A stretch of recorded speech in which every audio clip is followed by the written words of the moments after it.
Corona ಹೊಸ ಪ್ರಕರಣಗಳು ಪತ್ತೆಯಾಗಿದ್ದು ಕೊರೋನಾ ಸೋಂಕಿತರ ಸಂಖ್ಯೆ ಜಿಲ್ಲೆಯಲ್ಲಿ 3ಕ್ಕೇರಿದೆ. ಶಿವಮೊಗ್ಗ ಪ್ರಯೋಗಾಲಯದಿಂದ ಬಂದ ವೈದ್ಯಕೀಯ ವರದಿಯಲ್ಲಿ ಇದು ದೃಢವಾಗಿದೆ. ಈ ಬಗ್ಗೆ ಉಡುಪಿ ಡಿಎಚ್ಒ ಡಾಕ್ಟರ್ ಸುಧೀರ್ ಚಂದ್ರ ಸೂಡ ಮಾಹಿತಿ ನೀಡಿದ್ದಾರೆ. ದುಬೈನಿಂದ ಬಂದಿದ್ದ ಕಾಪು ತಾಲೂಕಿನ ಮಣಿಪುರ ಗ್ರಾಮದ ಯುವಕನಲ್ಲಿ ಕೊರೋನಾ ಪಾಸಿಟಿವ್ ಪತ್ತೆಯಾಗಿದೆ. ಮಾರ್ಚ್ 17ಕ್ಕೆ ಉಡುಪಿಗೆ ಬಂದಿದ್ದ 35 ವರ್ಷದ ಈತ ಮಾರ್ಚ್ 27ರಂದು ಕೆಮ್ಮು, ಶೀತ, ನೆಗಡಿ ಲಕ್ಷಣಗಳಿಗಾಗಿ ಕಾರ್ಕಳ ಸರ್ಕಾರಿ ಆಸ್ಪತ್ರೆಗೆ ದಾಖಲಾಗಿದ್ದ. ಮತ್ತೊಂದು ಪ್ರಕರಣದಲ್ಲಿ ವಿದೇಶಕ್ಕೆ ತೆರಳಿದ್ದ ಯುವಕನಿಗೆ ಕೊರೋನಾ ಸೋಂಕು ಪತ್ತೆಯಾಗಿದೆ. ಎಲೆಕ್ಟ್ರಿಕಲ್ ಕೆಲಸಕ್ಕೆ ತೆರಳಿದ್ದ 29 ವಯಸ್ಸಿನ ಯುವಕ ಈತನಾಗಿದ್ದು, ತಿರುವನಂತಪುರಂನಲ್ಲಿ ಎಲೆಕ್ಟ್ರಿಕಲ್ ಕೆಲಸಕ್ಕೆ ಹೋಗಿದ್ದ 31 ಜನ ಎಲೆಕ್ಟ್ರಿಷಿಯನ್ಗಳು ಇದ್ದ ಯುವಕರ ತಂಡದಲ್ಲಿದ್ದ. ಜ್ವರ, ಶೀತ, ನೆಗಡಿಯಿಂದ ಬಳಲ್ತಾ ಇರುವ ಈತ ಮಾರ್ಚ್ 26ಕ್ಕೆ ಜಿಲ್ಲಾ ಸರ್ಕಾರಿ ಆಸ್ಪತ್ರೆಗೆ ದಾಖಲಾಗಿದ್ದ. ಇವರಿಬ್ಬರ ಕಫಾದ ಮಾದರಿಯನ್ನ ಪ್ರಯೋಗಾಲಯಕ್ಕೆ ಕಳುಹಿಸಲಾಗಿತ್ತು. ಅಲ್ಲಿ ಇವರಿಬ್ಬರಿಗೆ ಸೋಂಕಿರೋದು ದೃಢಪಟ್ಟಿದೆ. ಉಡುಪಿ ಒಂದು ಸುಶಿಕ್ಷಿತವಾಗಿ ಇರುವಂತಹ ಜಿಲ್ಲೆ. ಜನರು ಬಹಳ ಜವಾಬ್ದಾರಿಯುತವಾದಂಥ ಸ್ಥಿತಪ್ರಜ್ಞೆ ಇರುವಂಥ ಜನರಿರುವಂಥ ಒಂದು ಜಿಲ್ಲೆ. ಕೊರೋನಾ ವೈರಸ್ಸನ್ನು ಯಾವುದಾದ್ರೂ ಜಿಲ್ಲೆಯಲ್ಲಿ ಅತ್ಯಂತ ಶಿಸ್ತಿನಿಂದ ಮತ್ತು ಸಂಯಮದಿಂದ ಅದನ್ನು ಎದುರಿಸ್ತಾ ಇದ್ದರೆ ಅದು ಉಡುಪಿ ಜಿಲ್ಲೆಯಲ್ಲಿ.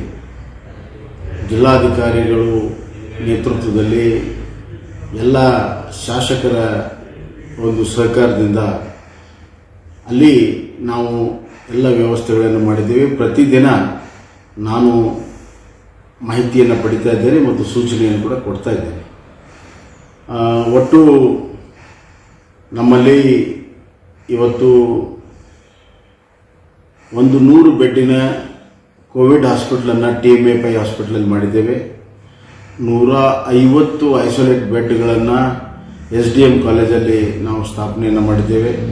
ಪ್ರತಿಯೊಂದು ತಾಲೂಕಿನಲ್ಲಿ 20 ಐಸೋಲೇಷನ್ ಬೆಡ್ಸ್ ಮಾಡಿದ್ದೇವೆ. ಮತ್ತು ಎಲ್ಲ ಯಾರೇ ಬಂದರೂ ಕೂಡ ಅವರನ್ನು ಕ್ವಾರಂಟೈನ್ ಮಾಡುವಂಥದ್ದು, 1000ಕ್ಕಿಂತ ಹೆಚ್ಚು ಕ್ವಾರಂಟೈನ್ ಮಾಡುವಂಥ ಕೆಲಸವನ್ನು ಕೂಡ ಮಾಡಿದ್ದೇವೆ.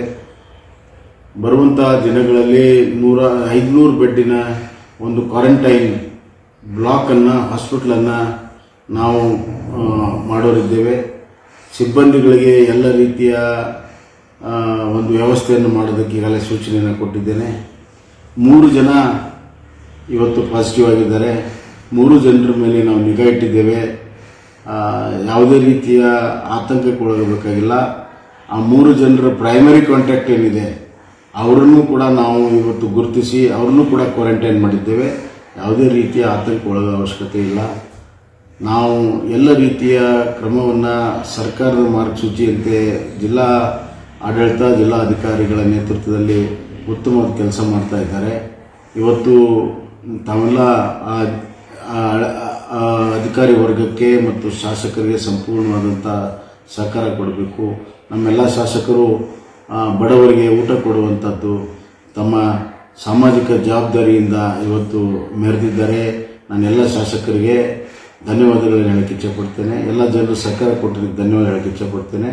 ನಾನು ನಿರಂತರವಾಗಿ ಜಿಲ್ಲಾ ಸಂಪರ್ಕದಲ್ಲಿದ್ದೇನೆ. ರಾಜ್ಯ ಮಟ್ಟದ ಒಂದು ಈ ಕೋವಿಡನ್ನು ಎದುರಿಸುವ ಒಂದು ಟಾಸ್ಕ್ ಫೋರ್ಸ್ನ ಸದಸ್ಯನಾಗಿ ಮತ್ತು ಎಲ್ಲ ಜಿಲ್ಲೆಗಳಲ್ಲಿ ಕಾನೂನು ಸುವ್ಯವಸ್ಥೆ ಮಾಡುವಂಥ ಜವಾಬ್ದಾರಿ ಇರೋದರಿಂದ ನಾನು ಕೂಡಲೇ ಧಾವಿಸೋಕ್ಕೆ ಸಾಧ್ಯ ಆಗಿಲ್ಲ. ಆದರೆ ಬರುವಂಥ ದಿನಗಳಲ್ಲಿ ಖಂಡಿತ ನಾನು ಬರ್ತೇನೆ, ನಿಮ್ಮ ಜೊತೆಗಿರ್ತೇನೆ, ನಿಮ್ಮ ಈ ಸಮಸ್ಯೆಗೆ ಸ್ಪಂದಿಸ್ತೇನೆ. ದಯವಿಟ್ಟು ಸಹಕಾರ ಮಾಡಿ ಎಂದು ಕಳಕಳಿ ವಿನಂತಿ ನಾನು ಮಾಡ್ತೇನೆ.